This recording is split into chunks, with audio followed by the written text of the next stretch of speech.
అధ్వాన్నంగా మందకొమరమ్మ colony. 300 గృహాలకు ఒకే విద్యుత్ metre.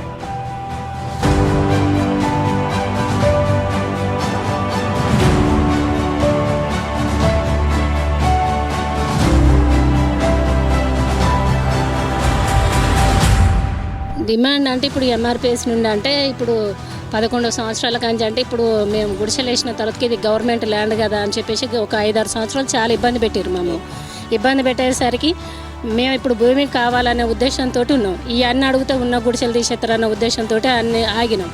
పాడుబడ్డ బావి నుండే త్రాగునీరు.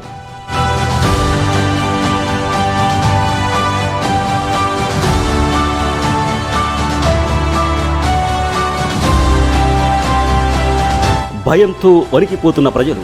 మాకు కరెంట్ లేదు, వాటర్ లేదు, రోడ్లుగా బురదలు పడుకోవడమే. మేము నీళ్ళు అన్ని నీళ్ళే, ఇండ్లల్లో నీళ్ళే, అన్ని నీళ్ళే వస్తాయి. అసలు మమ్మల్ని పట్టించుకునే వాళ్ళే లేరెవరు. కట్టలేని స్థితిలో అట్లయిందా? 0 బిల్ వస్తుంది, ఉచిత కరెంట్ అని కట్టకుండా ఆపినరా? లేదు, అయితే అంతకుముందు తక్కువ వచ్చినప్పుడు కట్టుకునేది. ఎట్లా కాంగ్రెస్ ప్రభుత్వం వచ్చిన తర్వాత గృహజ్యోతి పేరుతోటి విద్యుత్ ఫ్రీగా ఇస్తున్నారు కాబట్టి ఆ ఉద్దేశంతో మా వాళ్ళు 4 నెలల క్రితం నుంచి కట్టడం ఆపేశారు. Special story on Lalitha news.